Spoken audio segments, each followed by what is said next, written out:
Happy Sunday, everybody. Happy Sunday. Hey, God knows everything that I say is got to be wrong or fake or whatever because, I got tattoos. But trust me when I say this.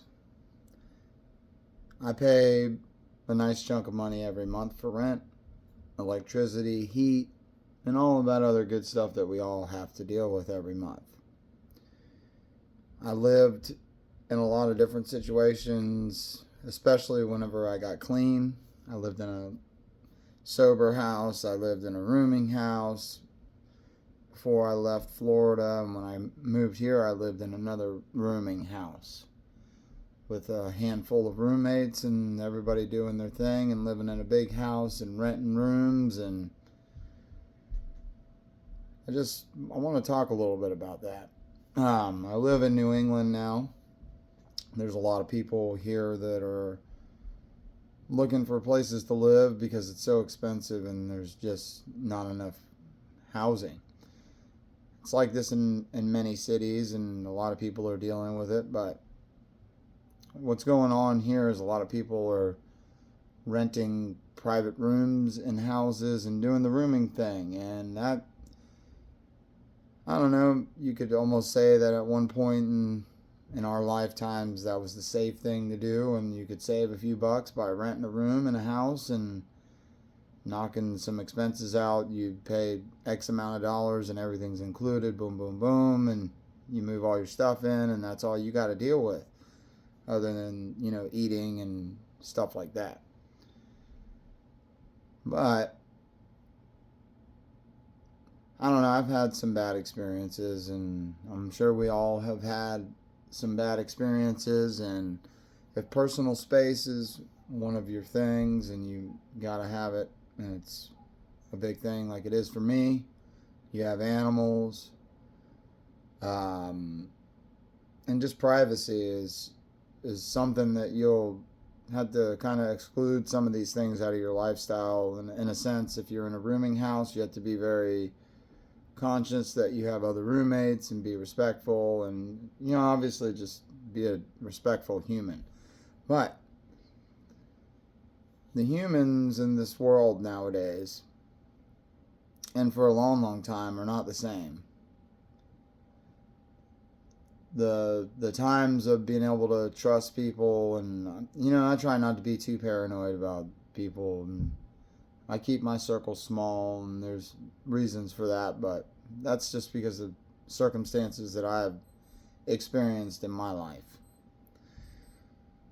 If me and my fiance were to go and rent a room or two in a house and bring all of our life what we have now, I couldn't do that with those few things that you sacrifice, privacy, and just if you have animals and worrying about the animals not being subjected to anything, or you have kids and stuff like that, it's the same thing. There's just too many things that outweigh trying to save a few dollars.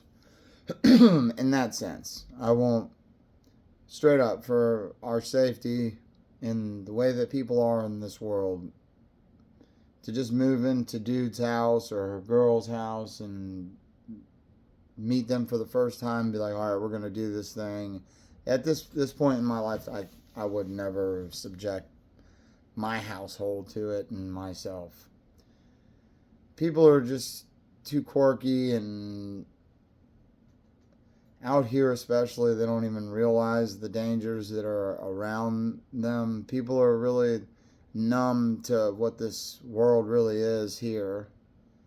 I'm from Florida. You get it how you live. If you move, you eat. If you sit, you sleep.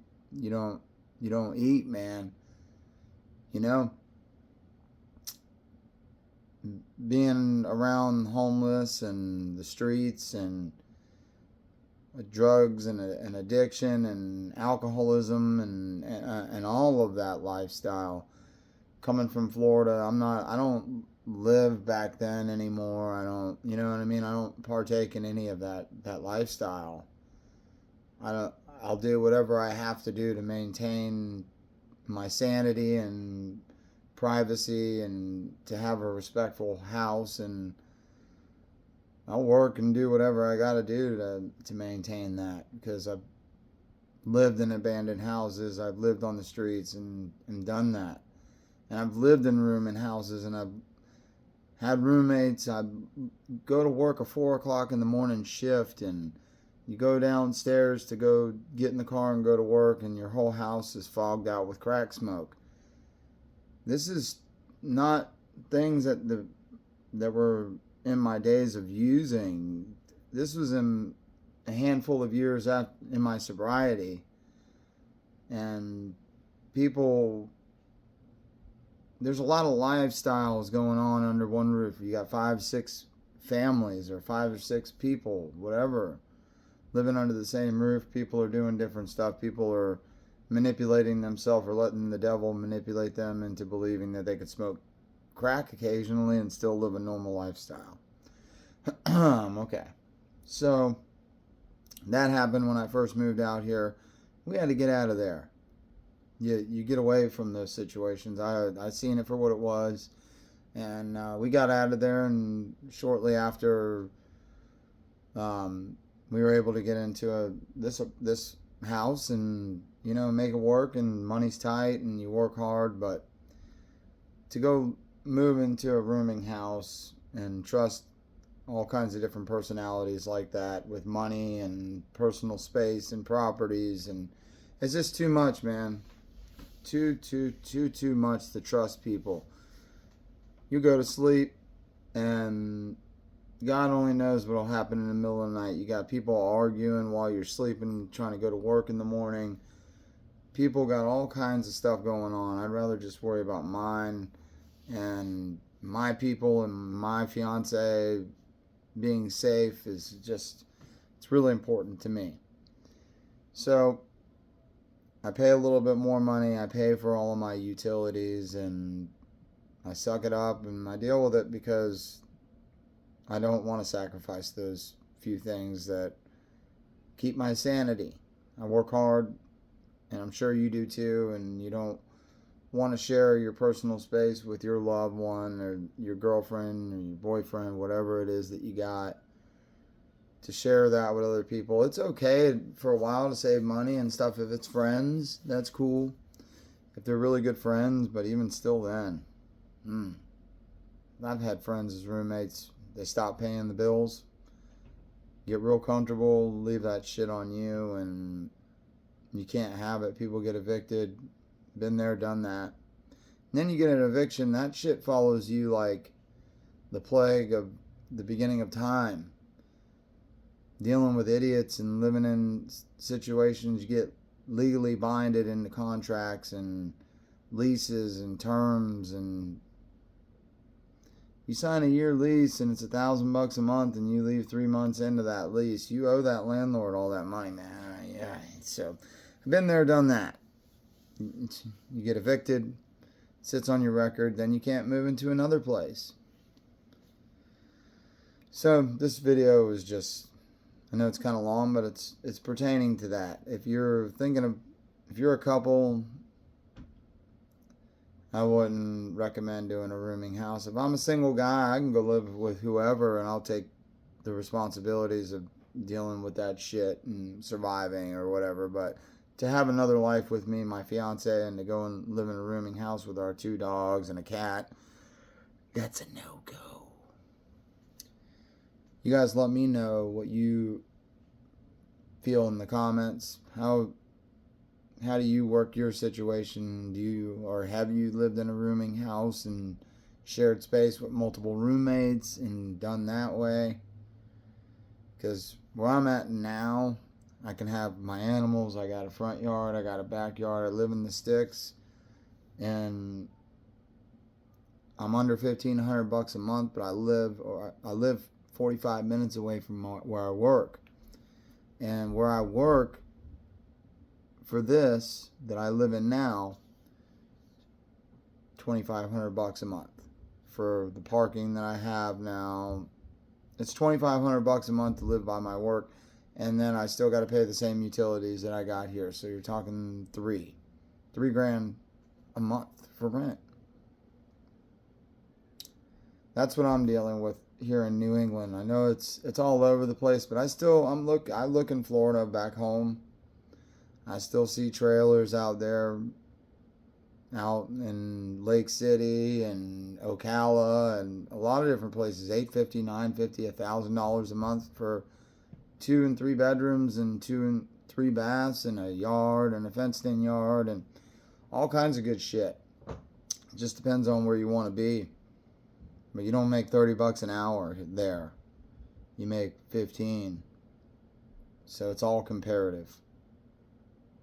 But $850, $900 a month rent does still exist in Florida, and it exists here, but you really, really got to live in the sticks. You think you live in the sticks in Florida, you really live in the mountains of the sticks in New England for that amount of money. And most of them won't let you bring your pets. There, in Florida, for that money, you can still bring your pets in most situations.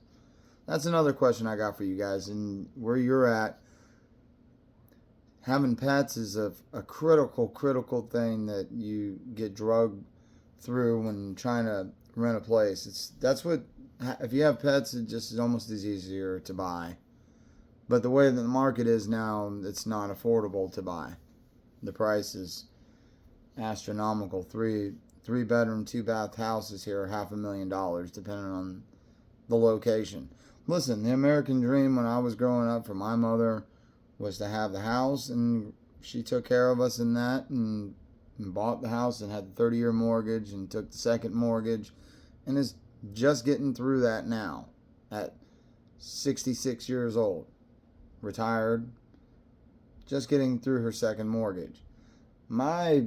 I'm 40 years old now. I got a lot of time that I missed in my lifetime, unfortunately, to learning lessons on why you should stay sober. This video is getting kind of drowned out, but there was a lot of lessons that if you listened in this video, you can pick up. First is to stay sober, because if you don't stay sober, you miss handfuls of your life, like 10, 15 years like me, where you don't do shit, you don't produce shit, and you're really just another flake on the planet. I'm not saying go out there and spend $50,000 on an education, but get into something that you like, that you can make some money on, stick to it, stay in the industry, hope it survives, and do something with yourself. But first and foremost, this video is about staying safe. Don't put yourself in situations that you can't get yourself out of. You go sign a year lease, be prepared to handle business for a year there. But if you move into a rooming house and you're by yourself, hey, you can make it work. Just be respectful, man. But I don't recommend putting your old lady around a bunch of different dudes and girls and whatever. Not because I'm that kind of a guy where I don't trust my old lady. I don't trust nobody else. I trust her. I don't trust you, and I don't trust them. There's only a couple of people in this world that I can truly say that I'll leave somebody I love like that in there and know that they're good with them and they won't be harassed sexually like that. There's only a few people in my life that I trust like that anymore. It's a product of my environments. In those environments, Florida's a heavy hitter, man. If you guys live there, you grown up around a lot of different cultures and ethnicities and backgrounds and people. They're all mixed in there, and to be able to read the different personalities and stuff, that's a true gift from the Lord above, that I'm able to see what people are very clearly, and it happens very, very quickly. You believe what you want to about me. I know that a lot of you that watch my videos that don't know me may just straight up believe, hey, he's got tattoos. Don't listen to shit he says. It's cool. But I'm going to tell you this. I've been through a lot, and I know people pretty good. A lot good. I'm just not going to subject myself to living like that. Get your own space, get your own property, get your own rental, get your own space, and have your own, do whatever whatever it is that you want to do. That's why you move into places like this out in the sticks, that you can do whatever you want. You can have all my pews and everything, and nobody bothers me. And occasionally I got to deal with the landlord to fix something. Life is good. It's the American dream. Find where you belong in it, and just know this: wherever you and your family end up, you make the inside of your house and your household safe and secure in whatever way you need to. Security cameras, dogs, guns, whatever it is. But just know this: be careful who you let in your inner circle, because those people that are closest to you will be the first ones to hurt you bad. And I know from experience, unfortunately, but I'll catch you guys in the next one. This is Blizzy Mobile Gunner, and I'm dropping this video for you. It's 2024. You got to tighten up and look around. Don't be desensitized. Not everyone around you is there to help you and love you and be there for you. A lot of them are, don't get me wrong. There is good people still in this world, but few and far between.